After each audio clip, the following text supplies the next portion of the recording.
All right. Thanks everyone for being so patient with these notes. I know that 4.5 is a long one, but there's just so much important stuff in it. This will be our last video. And in the last video, I'm going to show you how to do problems 13 and 14 on page 100.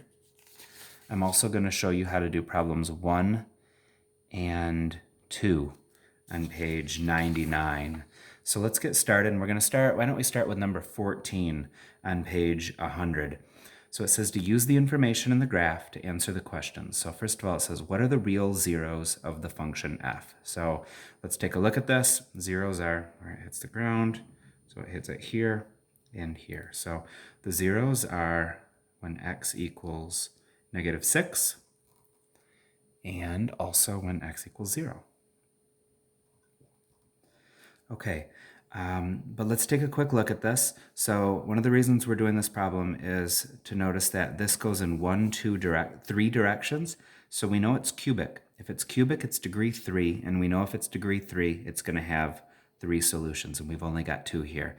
So then we have to think, okay, there's one of these is probably a double root, and which one would it be? So remember, if it goes straight through without any bends, it's just going to have one solution. So this is not a double root right here.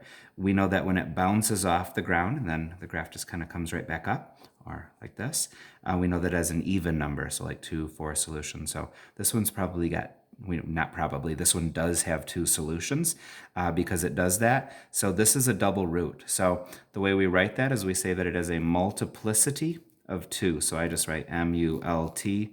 That stands for multiplicity of 2. So that's how we would say that. So x equals 0 is the solution, and it is a multiplicity of 2. So that's our way of saying, hey, there's 2 of them at that spot. So we just did part A. Okay, so next, write an equation of the cubic function in factored form. Okay, so if these are solutions, how would we convert them to factors? So if x equals -6 was a solution, its factor would be, hopefully you know that it's it's x plus 6. So this factor would have that as a solution, and we wanted to write them as factors. So x equals 0, and there's 2 of them. So that would just be x and x, because there's nothing to add or subtract with it. So it would just be x and x. So write an equation. So we could say that this function is f of x equals that.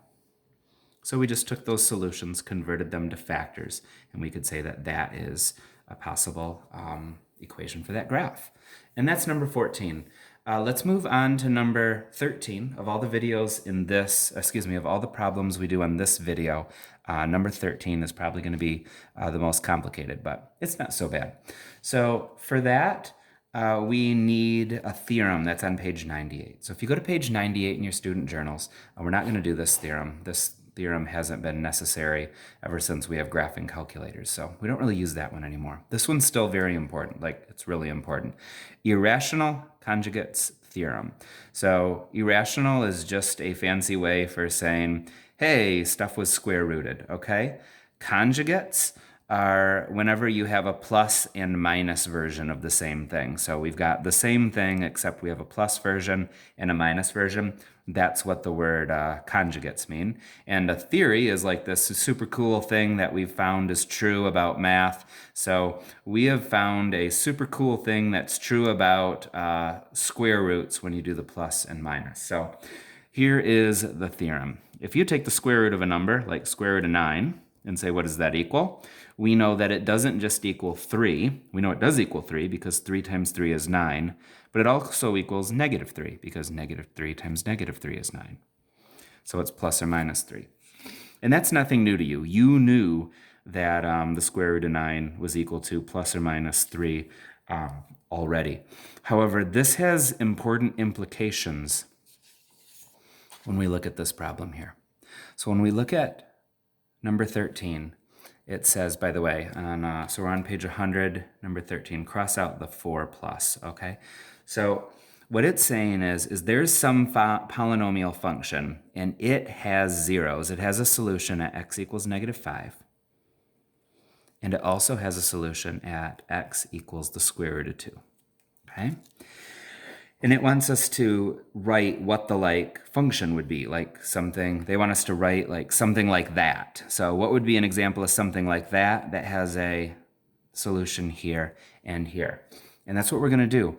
But we know, because of that theorem, that anytime you have a square root of something, you never just have one version of it. There's always the other version as well. So if positive the square root of 2 was really a solution to this function, we know that there's another solution at negative square root of 2.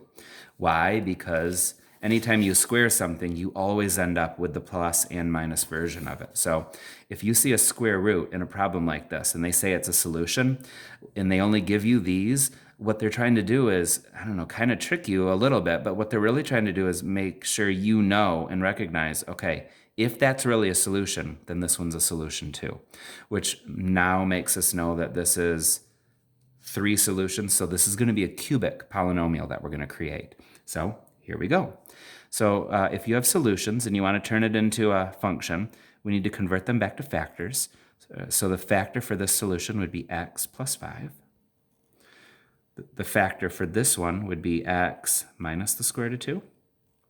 And the factor for this one would be x plus the square root of 2. Okay, so we could say the function f of x, oh, they want it to be g. Okay, fine. G of x equals that. That's the function. However, they want, they're going to want it in standard form. So we're going to write it in standard form. So to do that, we just have to do the boxes like we've done quite a bit this chapter. So another little trick, whenever you have factors and then you see how these are like exactly the same except one is positive and one is negative. Remember we said the word for that was conjugates. They're exactly the same except a plus and minus. You would always box those two first, the ones that look almost exactly alike. And you'll see why in a little bit. So we'll do x negative square root of 2, x positive square root of 2. And you can do all this stuff too. You're good at this. So we have x squared minus x square root of 2, positive x square root of 2. And then here we've got negative times a positive is a negative. And the square root of 2 times the square root of 2 is 2. So negative 2. The reason why, if you have conjugates, you always do them in the box first is if you look right here and here, those two always cancel out. So see, positive x squared root of 2, negative x squared root of 2. So they just cancel out. So we can cross those out. And then all of this turns into that, x squared minus 2. So this became that now. And then remember, we also have to multiply it by this one. So we're going to have to do one more box, x plus 5. And now we'll do our another box. Ah, we're getting there, guys. We're getting there, girls. We're doing it. All right, x and 5, x squared minus 2. All right, so we've got x to the third, 5x squared, negative 2x, and negative 10. And now we're ready to write our answer. So g, f of g, the function of g, is equal to x to the, we got to write it in standard form. So x to the third plus 5x squared minus 2x minus 10. And these show up pretty commonly on quizzes and tests. So this is certainly a problem that you want to like pay attention to. And if you didn't quite get it, watch the video again and make sure that you kind of see how we approached that problem, because you'll probably be doing something like that again on something important, like a quiz or a test, or you might see that on like the SAT. So there's that. And now let's go to page 99 and let's wrap this up by doing problems 1 and 2, because we've already done a lot of other these in other videos. So solve the equation. So what I'm looking at when I see this is, to me, I don't think we need to go to a graphing calculator for this. I see that both of these have an r in it, and I could factor that out. So I'm going to do that. So I could factor out an r, and then that would give me 36r squared minus 1. All right, and now we have two factors. We got a factor right here and a factor right there. And we can set them both equal to 0 to get our solution. So this equals 0. So r equals 0 is one of the solutions. And then for this one, We can use, well, we could just set that equal to 0. So 36r squared minus 1 equals 0. So we can go plus 1, plus 1. So 36r squared equals 1. I can divide by 36. Okay, so that's going to get me I'm going to put it up here, okay? R squared equals 1/36. And the way we're going to get rid of this square is to square root it.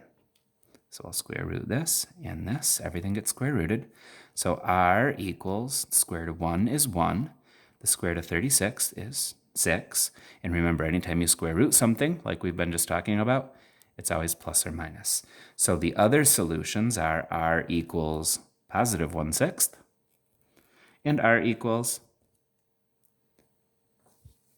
there you go, R equals negative 1/6. We solved it. We didn't need a graphing calculator. It was actually just faster to do it this way. All right, so we're going to try to do similar things on problem number 2, and then we're going to call it good for this, this section.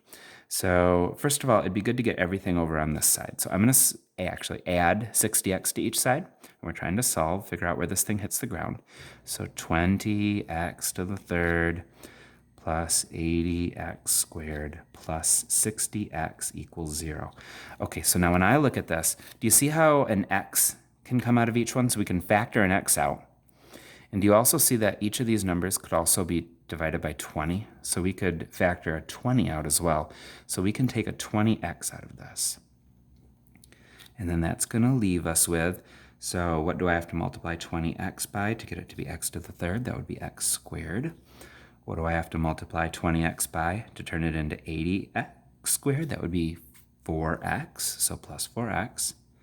And I'd have to multiply this by 3 to turn it into that, so plus 3 equals 0. Okay, same thing. Once I've got my two factors, I can just set each of them equal to 0. So 20x equals 0.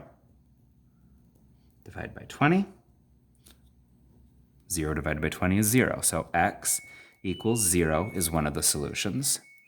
Now if I want to set this equal to 0, I think the easiest way to do that, to solve this, would be, doing the x method that we've been doing, a ton in here. So we're looking for two numbers that multiply to 3 and add to 4. And let's see, 3 and 1, if you multiply them, you get that. You add them, you get that. So good. So we know that that means that x equals negative 3 is a solution, and x equals negative 1 is a solution. Wow, we did it. So we just found a ton of ways to solve polynomials, and it takes a while to get good at it. I'm sure that you can't just watch these videos and take these notes and feel completely confident. I know that, but it gives us a really good start. And now I'd like you to get going on your homework and see, how much of this you're able to do, and then how much of it, you need to ask me in class or ask students in class to make sure that the rest of this makes sense. So I appreciate you doing such a great job with these notes, and let's get to the homework and see how much of it can transfer over there. Good luck, and thank you.